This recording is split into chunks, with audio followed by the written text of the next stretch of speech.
Hello students, मैं शिवम गौड़ आपका एक बार फिर से स्वागत करते हैं हमारे यूट्यूब चैनल में। हमने आपको लास्ट वीडियो में बताया था कि हमें आने वाली वीडियो मतलब जो आज की हमारी वीडियो है, हमें इस पर पढ़ना था ऑक्सीडेशन और रिडक्शन, ऑक्सीकरण और अपचयन। तो आज हम पढ़ेंगे स्पेशल तौर पर ऑक्सीडेशन, ठीक है, ऑक्सीकरण।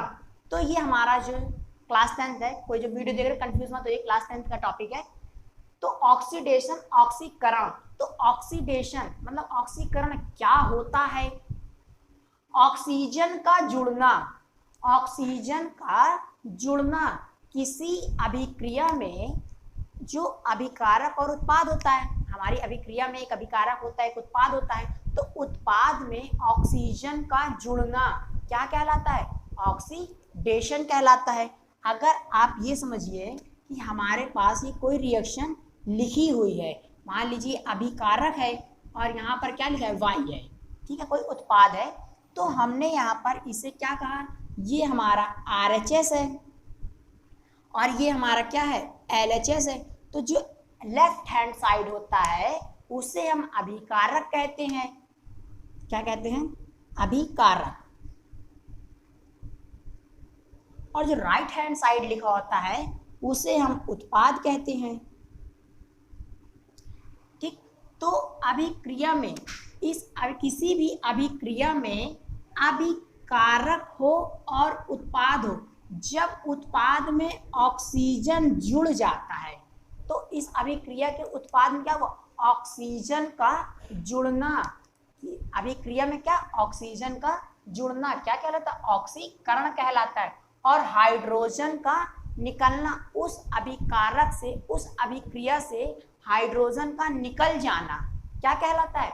ऑक्सीडेशन कहलाता है। हमने तीसरा पॉइंट लिखा है विद्युत ऋणात्मक तत्व का जुड़ना, इलेक्ट्रोनेगेटिव एलिमेंट, जो इलेक्ट्रोनेगेटिव एलिमेंट होते हैं उनका जुड़ना, ठीक है, इलेक्ट्रो पॉजिटिव या विद्युत धनात्मक तत्व का निकलना, ठीक है। तो हमने फिर से आप सुनिए, ऑक्सीजन का जुड़ना और हाइड्रोजन का निकलना, इलेक्ट्रोनेगेटिव तत्व का जुड़ना और इलेक्ट्रोपॉजिटिव तत्व का निकलना, ठीक है, क्या कहलाता है? ऑक्सीडेशन कहलाता है। अब आपके दिमाग में आया कि सर पहली चीज आपने बताया कि विद्युत धनात्मक और विद्युत ऋणात्मक, तो विद्युत धनात्मक होता क्या है या विद्युत ऋणात्मक होता क्या है? तो आइए हम देखते हैं विद्युत धनात्मक। तो ये लिखा हुआ है हमारा विद्युत ऋणात्मक और ये लिखा हुआ है विद्युत धनात्मक। तो विद्युत धनात्मक जो ऋण आयन बनाते हैं उसे विद्युत ऋणात्मक कहते हैं और जो धन आयन बनाते हैं उसे विद्युत धनात्मक कहते हैं। एक छोटा सा कॉन्सेप्ट था, विद्युत धनात्मक और विद्युत ऋणात्मक। जो ऋण आयन बनाएंगे उन्हें विद्युत ऋणात्मक, जो धन आयन बनाएंगे उन्हें विद्युत धनात्मक। और इलेक्ट्रॉन का त्याग करना, इलेक्ट्रॉन को त्याग देंगे तो क्या कहलाएगा? ऑक्सीडेशन कहलाएगा। ऑक्सीकरण संख्या का बढ़ना, ठीक है, इसको हम रफ करते हैं।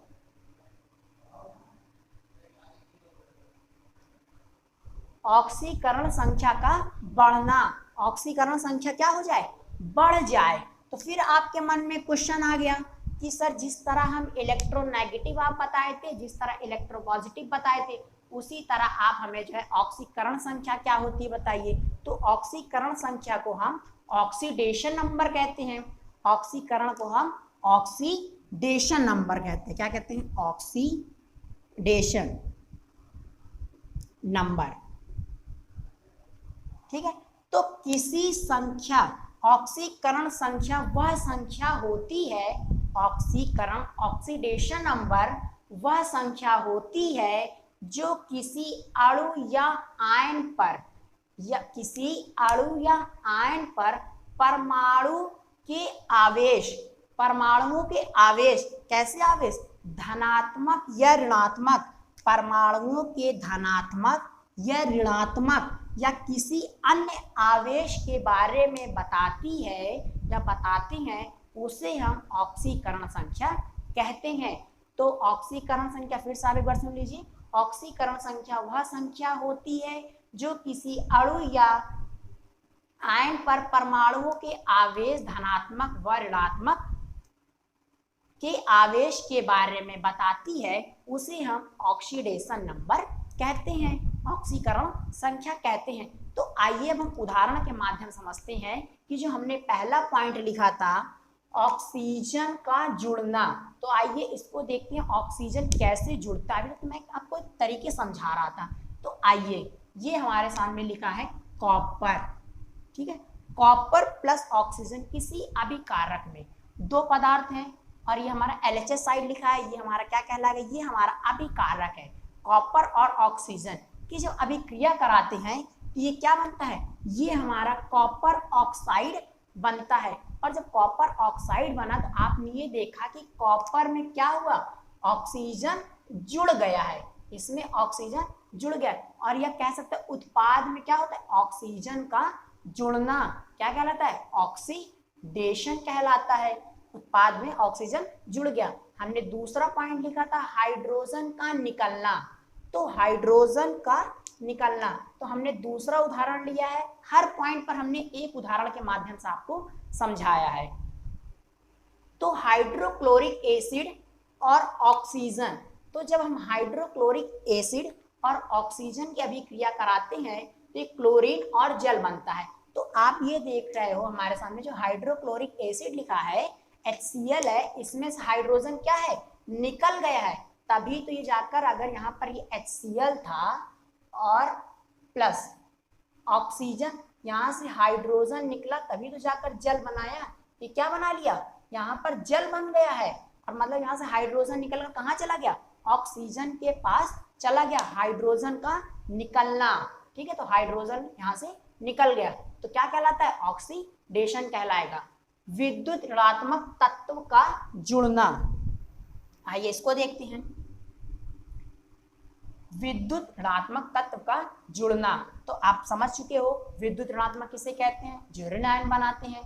तो इसका उदाहरण हमने ये लिखा हुआ है विद्युत ऋणात्मक। कॉपर प्लस ऑक्सीजन, हमने आपको एक ही उदाहरण के माध्यम से सारे पॉइंट समझाने की कोशिश की है। और जो अगली ऑक्सीडेशन फिर इसका रिडक्शन, जब ये कंप्लीट हो जाएगा तो जो आपकी डाउट क्लासेस रहेगी आप उसमें हम जो एक्सरसाइज लेकर आएंगे उसमें कई तरह के क्वेश्चन रहेंगे, 4-5 अभिक्रियाएं रहेंगी आप सामने कम से कम, उसमें हम हर तरह से आपको ऑक्सीडेशन रिडक्शन और भी समझा देंगे, ठीक है। तो आइए विद्युत ऋणात्मक, तो इसमें से जो ऋण आयन बनाते हैं तो इसमें कॉपर है और ऑक्सीजन है। तो आप ये देखिए हमने बताया था ऑक्सीजन का जुड़ना, तो उत्पाद में जब ऑक्सीजन जुड़ा तब भी ऑक्सीकरण है, लेकिन जब ऑक्सीजन जुड़ा ये कैसा तत्व है, हमने बोला तत्व, तो ऑक्सीजन कैसा तत्व है, इलेक्ट्रोनेगेटिव एलिमेंट है। कैसा है, इलेक्ट्रोनेगेटिव एलिमेंट है। तो ऑक्सीजन पर कितना चार्ज होता है, ऑक्सीजन पर 2- चार्ज होता है। तो ये ऑक्सीजन पर क्या हुआ, साथ में साथ क्या जुड़ा, माइनस भी जुड़ा है, और ऑक्सीजन इलेक्ट्रोनेगेटिव एलिमेंट है, ठीक। आइए विद्युत ऋणात्मक जो धन आयन बनाते हैं, तो यहाँ पर धन आयन, अब फिर आपको पता चल गया कि हाइड्रोक्लोरिक एसिड में हाइड्रोजन का क्या हो गया, यहाँ से निकल गया और जल बना लिया। तो जब हाइड्रोजन निकला तो उसके साथ साथ क्या, हाइड्रोजन क्या होता है, हाइड्रोजन धन आयन होता है। तो धन आयन का भी निकलना, नहीं बताना, धन आयन का निकलना, विद्युत धनात्मक तत्व का निकलना, ठीक है। तो हमने अगला पॉइंट लिखा था इलेक्ट्रॉन का त्याग करना। तो जब इलेक्ट्रॉन का त्याग करना, तो एल्युमिनियम पर हम जानते हैं कि एल्युमिनियम पर 3+ चार्जेस होते हैं। जब एल्युमिनियम पर 3+ चार्जेस होते हैं तो एल्युमिनियम क्या करता है, अपने इलेक्ट्रॉन को आसानी से त्याग सकता है। ये 3 इलेक्ट्रॉन क्या करता है, त्याग भी देता है आसानी से। तो इलेक्ट्रॉनों का त्याग करना भी क्या कहलाता है, ऑक्सीडेशन कहलाता है। लास्ट पॉइंट है हमारा ऑक्सीकरण संख्या का बढ़ना, ठीक है, ऑक्सीकरण संख्या का बढ़ना। तो ऑक्सीकरण संख्या क्या होती है, आपने ये समझा हमारे सामने। तो ऑक्सीकरण संख्या फिर एक बार समझिए, ऑक्सीकरण संख्या वह संख्या होती है अणु या आयन पर परमाणु के धनात्मक ऋणात्मक आवेश के बारे में बताती है। तो ये हमें किसके बारे में बताएगा, धनात्मक और उसके ऋणात्मक आवेश के बारे में जो बताता है उसे ऑक्सीडेशन नंबर कहते हैं। तो कॉपर पे कौन सा चार्जेस है, प्लस चार्जेस है, ऑक्सीजन पे नेगेटिव चार्ज है। तो ये हमें कॉपर ऑक्साइड में बता रहा है कि ऑक्सीजन पर नेगेटिव चार्ज था और कॉपर पर प्लस चार्ज था, तो ये हमारा कंपाउंड प्रोडक्ट है, इस पर कोई भी चार्जेस नहीं लगेगा। तो ये अलग अलग जब हम देखेंगे तो कॉपर पर प्लस चार्ज था और ऑक्सीजन पे नेगेटिव चार्ज था। तो ये उसके तत्व पर, उसके परमाणुओं के आवेश के बारे में बताता है। तो ये था हमारा पूरा ऑक्सीडेशन, ऑक्सीकरण संख्या। ऑक्सीडेशन यहाँ पर समाप्त होता है। इसके साथ अगला वीडियो हमारा होगा रिडक्शन। ठीक है, हम पढ़ेंगे नेक्स्ट वीडियो में रिडक्शन। ठीक है, चलिए यहीं पर वीडियो को समाप्त करते हैं, चलते हैं, बाय बाय, सभी को धन्यवाद।